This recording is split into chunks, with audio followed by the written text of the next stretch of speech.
Good morning to everyone. Welcome to డువాడే channel. మీరు మొదటిసారిగా ఛానల్ చూస్తున్నట్లయితే సబ్స్క్రైబ్ చేసుకోండి. ఇంకా మరిన్ని మంచి వీడియోలు రావడానికి అవకాశం ఉంటుంది. వీడియో నచ్చితే చివరిలో లైక్ చేయండి, షేర్ చేయండి. నచ్చకపోతే డిస్లైక్ కూడా చేయొచ్చు, తప్పేం లేదు. విషయంలోకి వస్తే టీఎస్ కోర్టు జాబ్స్ సంబంధించి ఏదైతుందో దాని ఎగ్జామినేషన్ ప్యాటర్న్ మేము ముందుకు తీసుకొచ్చే ప్రయత్నం చేస్తున్నా. ప్రధానంగా జూనియర్ అసిస్టెంట్ ఎగ్జామినర్ అనే పోస్ట్ ఏదైతుందో 2 పోస్టులకు సంబంధించిన సిలబస్ని ఇందులో అనాలిసిస్ చేస్తున్నా. మీకు ఇంకా వేరే మీరు అప్లై చేసిన పోస్ట్ని బట్టి కింద కామెంట్ చేయండి, వాటికి సంబంధించినవి కూడా అనాలిసిస్ చేస్తారు. గతంలో 2-3 అభ్యర్థులు అడిగారు కాబట్టి ఈ సిలబస్ని అనాలిసిస్ చేయడం జరుగుతుంది. విషయానికి వస్తే చూడండి, మెథడ్ ఆఫ్ రిక్రూట్మెంట్ అనేది the online computer based examination will be of the standard consistent with the minimum education qualification prescribe that is intermediate qualification అన్నారు. అదేవిధంగా the question paper of the computer based examination shall be objective type with multiple choice answers for the 80 marks and viva work will be 20 marks.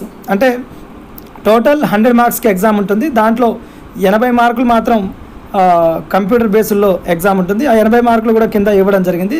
40 marks general knowledge, 40 marks general English నుంచి ఇవ్వడం జరుగుతుందట. 80 మార్క్స్లో 20 marks మాత్రం ఇంటర్వ్యూలో అడగడం జరుగుతుంది. ఈ interview కూడా 1:3 ద్వారా పిలుస్తారట. ఒక్కదానికి 3 పిలిచి అక్కడ ఇంటర్వ్యూ ఎవరైతే బాగా చేస్తారో 20కి 20నా 20కి 50నా అనేది మీ పర్ఫార్మెన్స్ బట్టి వేయడం జరుగుతుంది.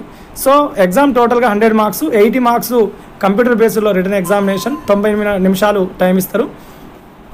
అదేవిధంగా 20 మార్క్స్ కూడా ఇంటర్వ్యూలో అడగడం జరుగుతుంది. కాబట్టి ఓవరాల్గా మరి ప్రిపేర్ ఏ విధంగా కావాలి, జనరల్ నాలెడ్జ్ అంటే స్పెసిఫిక్గా మరి ఏ బుక్ ప్రిపేర్ కావాలి, జనరల్ ఇంగ్లీష్ అంటే ఏ విధంగా ప్రిపేర్ కావాలని ఎవరైతే టీఎస్ కోడ్ జాబ్స్ అప్లై చేసిన అభ్యర్థుల్లో చాలా సందేహాలు ఉన్నాయి. ప్రధానంగా ఇప్పుడున్న పరిస్థితి ఏ విధంగా ఉంటుందంటే, ఎగ్జామినేషన్ అనేది ఒక ప్రొఫెసర్ ఆలోచన, ఎగ్జామ్ పేపర్ తయారు చేసే వ్యక్తి ఆలోచన కాంటెంపరీ ఇష్యూస్ ఓరియంటేషన్లో పేపర్ అనేది ఉంటుంది. సో సక్సెస్ రేట్ అనేది ఎక్కువగా ఎవరైతే రెగ్యులర్గా దినపత్రికని తరువుగా చెక్ చేస్తారో వాళ్ళకి మాత్రమే సక్సెస్ రేట్ అనేది ఎక్కువగా ఉంటుంది. వచ్చేటటువంటి జనరల్ నాలెడ్జ్లో 40కి 40 కరెంటు ఇష్యూసే రావచ్చు, దాదాపు 40లో 20 మార్క్స్ అయినా కరెంట్ ఇష్యూసే రావచ్చు. ఏదేమైనా వచ్చే 40 మార్క్స్ ఆ కాంటెంట్ వైపు కూడా ఈ కరెంట్ ఇష్యూస్ నుంచి కాంటెంట్ వైపు వెళ్ళడానికి అవకాశం ఉంటుంది. ఇందులో అయితే స్పెసిఫిక్గా ఇదే సిలబస్ అనేది మెన్షన్ చేయలేదు. జస్ట్ జనరల్ నాలెడ్జ్ ఒక 40 మార్క్స్ ఉంటుంది. అదేవిధంగా జనరల్ ఇంగ్లీష్ ఒక 40 మార్క్స్ ఉంటుందని చెప్పడం జరిగింది.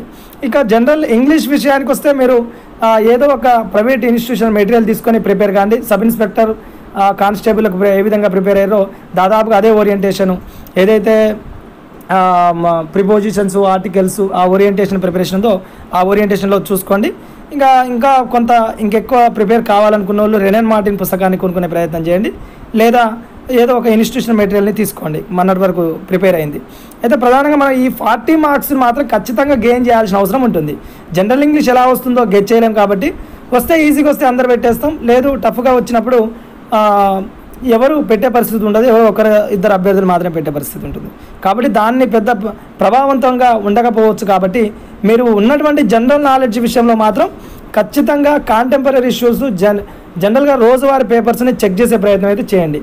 ఇంకా నన్ను అడిగితే మీరు 2 పేపర్లు చెక్ చేసినా ఏం లేదు. ఇక తెలుగు దినపత్రికల్లో కరెంట్ అఫైర్స్ సంబంధించి మ్యాక్సిమం ఈనాడు పత్రిక అయితే బాగా ఉంటుంది. ఇంకా చెక్ చేస్తే దానితో పాటుగా ఇంకేదైనా మీరు చెక్ చేసినా మంచిదే.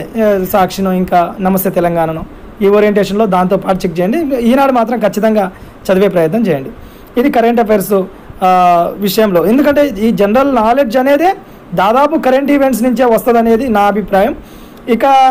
ఇంకా జనరల్ నాలెడ్జ్ అన్నప్పుడు అవార్డుకు సంబంధించి లేకపోతే ఈ విధంగా సరే ఆ విధమైనటువంటి ప్రిపరేషన్కు మీరు తీసుకోవాల్సిన బుక్ హైటెక్ విజయ రహస్యం మార్కెట్లో అవైలబుల్లో ఉంటుంది, అదొకటి. లేదా విజేత కాంపిటీషన్ లాంటివి కూడా జనరల్ నాలెడ్జ్కి సంబంధించినటువంటి బుక్స్ దొరికే అవకాశం ఉంటుంది. కాకపోతే పేపర్స్ని ఎవరైతే నోటిఫికేషన్ వచ్చిన నాటి నుంచి ఒక 6 నెలల ముందు నుంచి కరెంట్ అఫైర్స్ మ్యాగజైన్ బాగా తరువుగా చెక్ చేసే ప్రయత్నం చేయండి. మ్యాక్సిమం అయ్యే వస్తుండొచ్చు అనేది నా అభిప్రాయం.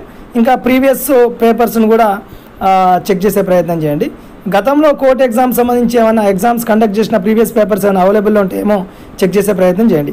ఏదేమైనా ప్రీవియస్ పేపర్స్ దొరికితే మాత్రం మీ సక్సెస్ మీకు చేతుల్లో ఉన్నట్టే. ప్రీవియస్ పేపర్స్ కోసం అయితే ప్రయత్నం అయితే చేయండి. ఒకవేళ ప్రీవియస్ పేపర్స్ అవైలబుల్లో ఉండే పరిస్థితి ఉంటే నేనే మీ ముందుకు తీసుకొచ్చే ప్రయత్నం చేస్తాను. ఈ విధంగా general knowledge 40 marks, general English 40 marks, 80 marks, ఇంకా 20 మార్క్స్ కూడా మీకు మళ్ళీ పేపర్ నాలెడ్జ్ ఎవరికైతే ఉంటుందో, కరెంట్ అఫైర్స్ ఎవరికైతే ఎక్కువ నాలెడ్జ్ ఉంటుందో వాళ్ళకు మాత్రమే ఆ ఇంటర్వ్యూ 20 మార్క్స్ కూడా వచ్చే అవకాశం ఉంది. మీ పర్సనాలిటీ చెక్ చేసే టైంలో మీకు ఎంత సామాజిక అవగాహన ఉంది, ఎంత మీలో నిజాయితీ ఉంది అనేది చెక్ చేసే అవకాశం ఉంటుంది. కాబట్టి ఇంకొకటి మీకు ఎక్కువగా ఈ స్కోర్లు కూడా ఎక్కువ వచ్చే అవకాశం లేదు. కాబట్టి మ్యాక్సిమం ఇంటర్వ్యూనే మీకు ప్రభావవంతంగా మారే అవకాశం ఉంది 20కి 20 మార్క్స్ వచ్చే అభ్యర్థులకు. ఓవరాల్గా సో పేపర్ నాలెడ్జ్ని ఎక్కువగా గెయిన్ చేసే ప్రయత్నం అయితే చేయండి. ఇది 80 మార్క్స్, అది ఒక 20 మార్క్స్ 1:3లో పిలిచే అవకాశం ఉంది. అభ్యర్థులు 1:3లో పిలిచే అవకాశం ఉంది. కాబట్టి వెనక వాళ్ళు కూడా చాలా మీకు థ్రెట్గా మారే అవకాశం ఉంటుంది. మీ కింద తక్కువ చేసినప్పటికీ వాళ్ళు 20 మార్క్స్ ఇంటర్వ్యూ కాబట్టి. సో ఈ ఓరియంటేషన్లో జనరల్ నాలెడ్జ్, జనరల్ ఇంగ్లీషు ఏదైతే ఇంటర్వ్యూ ఉందో ఈ ఓరియంటేషన్ మీరు గుర్తుపెట్టుకొని ప్రిపేర్ కాండి. మరింత సమాచారంతో మరొక వీడియోతో మీ ముందుకు వచ్చే ప్రయత్నం చేస్తాం. వీడియో నచ్చితే లైక్ చేయండి, షేర్ చేయండి. ఇది అండి మీ డువాడే ఛానల్, మీ బాలాజీ చెరబైన.